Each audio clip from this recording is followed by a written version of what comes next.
রাধে রাধে বন্ধুরা, দেখতেই পাচ্ছ আমি একটি তুলসী মঞ্চের সামনে রং তুলি নিয়ে দাঁড়িয়ে একটা তুলসী মঞ্চ রং করছি একটা শুভ দিনে।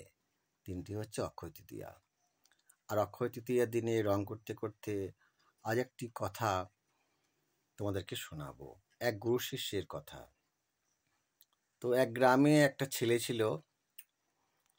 তো সে ছেলেটি সারাদিন শুধু বাড়িতে খাবো খাবো খাবো, সারাদিন শুধু তার যেন ক্ষুধা মেটে না। আর অন্যদিকে কোনো ধ্যান নেই, পড়াশুনো একদম তার ভালো লাগে না। তাই তার পিতামাতা এক আশ্রমে দিলেন, গুরুদেবের আশ্রমে। তো সেখানে থাকতে থাকতে এমন এক সময় এলো, একাদশীর সময়। তো ছেলেটির প্রচণ্ড খিদা পেয়েছে, সবাই এদিকে উপোস একাদশী করেছে। তখন শিষ্যটি অর্থাৎ সেই ছেলেটি থাকতে না পেরে গুরুদেবের কাছে গিয়ে বললেন, গুরুদেব, আমায় কিছু খেতে দিন, আমি আর ক্ষুধা সহ্য করতে পারছি না। সে কি, আজ তো একাদশী দিন উপবাসে থাকতে হয়। আমি পারবো না গুরুদেব, আমি একদম ক্ষুধা সহ্য করতেই পারি না। আমার এখন এমন অবস্থা, প্রাণ যায় যায়, আমি যেন সহ্য করতে পারছি না, আমায় কিছু খেতে দিন। এমন অনুনয় বিনয় করলো। গুরুদেব তার ছেলেটির কথা ভেবে বলল, আচ্ছা বেশ ঠিক আছে, তুমি এক কাজ করো, আশ্রমের বাইরে গিয়ে কোনো এক গাছের ছায় তুমি চাল ডাল নিয়ে যেয়ে সেখানে তুমি রান্নাবান্না করো এবং শ্রী রামজিকে ভোগ নিবেদন করে তারপর তুমি সেবা গ্রহণ করবে। তো ওতেই খুব খুশি হলো ছেলেটা। সেখানে আশ্রম থেকে বেরিয়ে গিয়ে এক গাছের আশ্রয়ে, গাছতলাতে সেখানে রান্নাবান্না করে প্রভু শ্রীরামকে স্মরণ করে ভোগ নিবেদন করছে। তো চোখ মজেনি আর কি। তো বলছে, কই প্রভু শ্রীরাম, তুমি সেবা গ্রহণ করো।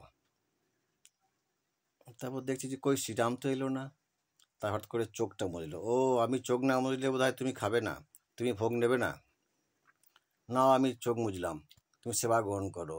থালার মধ্যে যেটা রান্না করেছিল সেটাই শ্রীরামজিকে স্মরণ করে বলছে, না ভোগ গ্রহণ করো। কিছুক্ষণ পরে দেখছে ভোগের থালাটা হালকা হয়ে গেছে। চোখ খুলে দেখছে, ওরে বাপরে, তুমি নাকি শ্রীরাম? গুরুদেব তো বলেছিল বেশ সুন্দর চেহারা, তুমি তো দেখছি রোগা পাতলা চেহারা, তুমি তোমার খাবারটা আজ সবই তো গ্রহণ করে নিয়েছো, সামান্য একটু ফেলে রেখেছো। যাই হোক, আমার তো তুমি যেটুকু খাবার রেখেছো তোমার পেট ভরবে না। যাই হোক, কিছু তো খেতে পেলাম, পরের বেলা যা হয় হবে। তো সেখানে এই বলে সেই দিনটা কোনোভাবে পার করলো। হতে তো ওর খিদা মেটেই না, কোনোভাবে দিনটা পেরিয়ে গেল। আবার পরের একাদশী যখন আসে তখন এবার গুরুদেব কাছে বলছে, গুরুদেব, তুমি বলেছিলে শ্রীরামকে স্মরণ করে ভোগ নিবেদন করে তারপর খাবে, তো সেটা তো তোমার গুরুদেব তো তোমার সব খেয়ে নিয়েছে, আমার তো একটুখানি রেখেছিল, আমার তো একদম পেট ভরেনি। এবার তুমি এক কাজ করো, চাল ডাল একটু বেশি করে দাও। গুরুদেব দেখেছে হয়তো পেট ভরেনি, তাই কিছু চাল ডাল বেশি দিয়েছে। তো সেই চাল ডাল বেশি নিয়ে এবার করেছি রান্নাবান্না করে আবার প্রভু শ্রীরামকে স্মরণ করছে, প্রভু ভোগ গ্রহণ করো। চোখ খুলে দেখছে প্রভু শ্রীরামের পাশে আর একজন রয়েছে। তো ওরে বাবরে, আগেবার তো সব খাবার খেয়ে নিয়েছিলে, এবার আবার একজনকে জুটিয়ে শুধু নিয়ে এসছো, ওটা কে তোমার? ওটা আমার বউ, প্রভু বলছেন শ্রীরাম। ও, তারপর একটু পিছিয়ে দেখছে, ওটা আবার কে? ওটা আমার ভাই। তারপর বাবা, লোকে কুকুর ছাগল পোষে, তুমি আবার দেখছি হনু পুষেছো, হনুকেও নিয়ে এসছো? নাও না, তোমরাও সব খেয়ে নাও।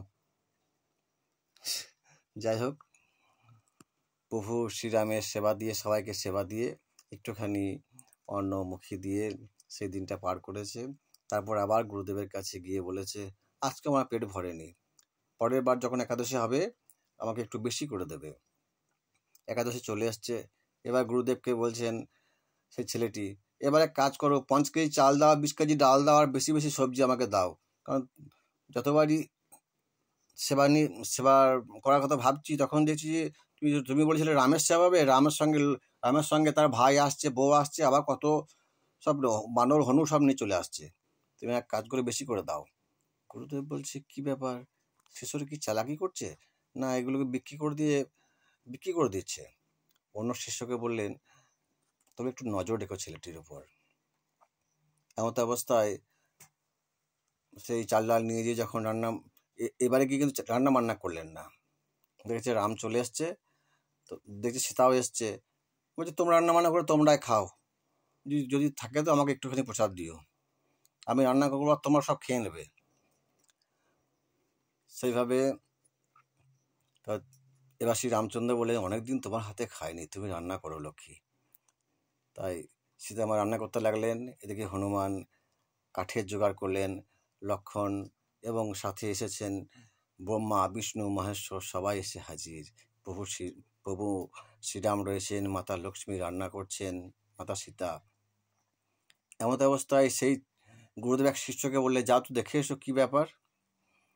শিষ্য তখন তো কিছু দেখতে না পেয়ে বলে, চাল ডাল করে দিচ্ছে, নামানোই রয়েছে, চলে যায়। এমত অবস্থায় গুরুদেব কিন্তু চলে আসেন। দেখি গা কি হলো। গুরুদেব এসে দেখছে চাল ডাল সব নামানো রয়েছে। শিষ্যকে জিজ্ঞেস করছে, কি হলো রে, রান্না বান্না করিস নি? বলছে, ওই তো রান্না বান্না করছে, ওই তো সীতামা রান্না বান্না করছে, ওই তো রাম দাঁড়িয়ে ওখানে, তো তোমার সামনেই রাম দাঁড়িয়ে আছে। সে কি বলিস রে, তুই দেখতে পাচ্ছিস আর আমি দেখতে পাবো না? তোমার শিষ্যটি বলছে, হ্যাঁ এই তো তোমার চোখের সামনেই দাঁড়িয়ে রয়েছে প্রভু শ্রীরাম, ওই তো সীতামা রান্না করছে, ওই তো হনুমান, হয়তো লক্ষ্মণ, ওই তো চার মাথা দু মাথা, ওগুলো আমি নাম জানি না, দেখো সবাই রয়েছে, তুমি দেখতে পাচ্ছ না গুরুদেব? গুরুদেব মনে মনে ভাবলো, সত্যি মনে হয় সবাই আছে, আমি দেখতে পাচ্ছি না, আমি হতভাগ্য। শিষ্যকে বলল, হারে দয়া করে তুই রামকে বল আমায় একটু দর্শন দিতে। তখন শিষ্যটি বলল প্রভু রামকে, হে প্রভু শ্রীরাম, আমার গুরুদেবকে তুমি দর্শন দাও। তখন প্রভু শ্রীরাম বললেন, তুই যে অতি সরল নির্মম, তুই যে নিষ্পাপ, আমি তাই তো তোর কাছে দর্শন দিয়েছি। গুরুদেবকে, তো গুরুদেবকে আমি কি করে দর্শন দিই বল? তবুও একবার দর্শন দাও গুরুদেবকে। তখন এবার গুরুদেব বলছেন, কই রে, বল না, বল, আরেকবার বল আমায় দর্শন দিতে। তখন প্রভু শ্রীরাম দর্শন দিলেন গুরুদেবকে। তখন দেখলেন সবাই রয়েছে, সীতামা রান্না করছে, শ্রীরাম প্রভুর সামনেই দাঁড়িয়ে, পিছনে লক্ষ্মণ, হনুমান, ব্রহ্মা, বিষ্ণু, মহেশ্বর, কত দেব দেবতা সবাই এসে হাজির। এখানে এক শিষ্যের জন্য এক গুরুদেবের গর্বে ভরে উঠল। তো এই কথাটি আমি শুনেছিলাম এক জায়গায়, তাই আমি তোমাদের মধ্যে শেয়ার করলাম। আর এই তুলসী মঞ্চটি আমি রং করতে করতে আমার এটা খুব মনে হচ্ছিল, কারণ আজকে হচ্ছে শুভ দিন, একটা অক্ষয় তৃতীয়া।